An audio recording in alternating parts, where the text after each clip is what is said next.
साल के पहले 2 महीनों में महंगाई ने आम आदमी की हालत पतली कर दी है। महंगाई ने घर की रसोई का बजट बिगाड़ कर रख दिया है। अब तो इसके असर से बाहर खाना पीना भी महंगा हो सकता है। दरअसल आंकड़ों के मुताबिक फरवरी में थोक महंगाई दर 4.17% के साथ 27 महीने के उच्चतम स्तर पर पहुंच गई है। जनवरी में थोक महंगाई दर 2.03% थी और ये 1 महीने में ही बढ़कर दोगुनी से ज्यादा हो गई है। महंगाई दर को बढ़ाने में योगदान खाने पीने के सामानों का रहा है। फरवरी में खाने पीने की चीजों में थोक महंगाई जनवरी के -0.26% से बढ़कर 3.31% पर आ गई है। इसी तरह सब्जियों की थोक महंगाई दर -20.82% से बढ़कर -2.90% पर आ गई है।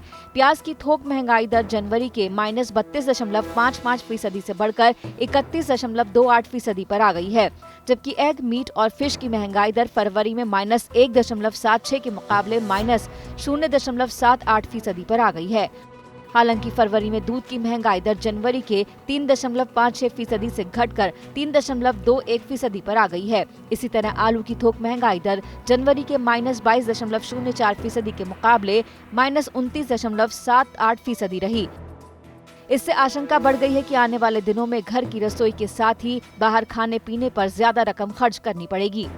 जिस तरह से घी, रिफाइंड, आलू, प्याज, सिलेंडर, बेसिक एसेंशियल्स जो हैं, पेट्रोल, डीजल, ये बेसिक एसेंशियल चीजें हैं। इनके जिस तरह से बेसिक चीजों के प्राइस बढ़ेंगे तो ग्रेजुअली हर चीज की महंगाई बढ़ती चली जाएगी।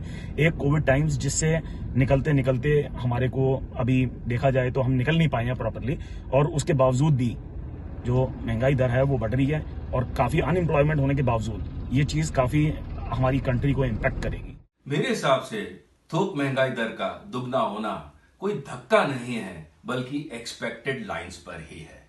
जिस तरीके से पिछले कुछ समय में पेट्रोल, डीजल, गैस, इन सब के प्राइसेस बढ़े हैं, इनका direct impact complete value chain पर होता है, जो कि प्राइसेस में रिफ्लेक्ट करता है। लेकिन खाने पीने के सामान के अलावा भी ज्यादातर सामानों की महंगाई दर फरवरी में लोगों की जेब पर भारी पड़ी है। फरवरी में प्राइमरी आर्टिकल्स की थोक महंगाई दर 1.82% पर रही है, जो कि जनवरी में -2.24% थी। फरवरी में मैन्युफैक्चर्ड प्रोडक्ट्स की थोक महंगाई दर जनवरी के 5.13% से बढ़कर 5.81% पर पहुंच गई है। फ्यूल एंड पावर की महंगाई दर जनवरी के -4.78% से बढ़कर फरवरी में 0.58% पर आ गई है। जानकारों का मानना है कि महंगाई दर में इस तरह की बढ़ोतरी से कारोबार को मिलने वाला सस्ता कर्ज जल्द ही महंगा हो सकता है। इसके असर से मंदी से बाहर निकलने को छटपटा रही देश की अर्थव्यवस्था का संघर्ष लंबा हो सकता है। जैसे जैसे अगर हमारे प्रॉफिट मार्जिन्स जो हमारी commodity price, uncontrolled commodity price होने की वजह से बढ़ते जा रहे हैं, और हमारी जो महंगाई दर है वो 27 महीने की बिल्कुल उस स्तर पर आ चुकी है, जिसका थोक बाजार के ऊपर बहुत बड़ा इम्पैक्ट पड़ा है और इसका लॉन्ग टर्म इफेक्ट हमारी इकोनॉमी के ऊपर भी पड़ेगा। मेरे हिसाब से आने वाले समय में सरकार के लिए काफी चैलेंजेस हैं, क्योंकि एक तरफ किसान की इनकम दुगनी करने की फोकस है या टारगेट है, दूसरी तरफ इसका डायरेक्ट इम्पैक्ट इन्फ्लेशन पे रहेगा।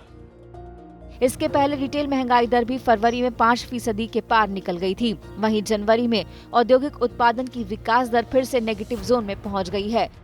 अब अगर इन हालातों में जल्द बदलाव नहीं आया तो फिर देश की अर्थव्यवस्था के अगले कारोबारी साल में रिकॉर्ड रफ्तार के दौड़ने का सपना चकनाचूर हो सकता है।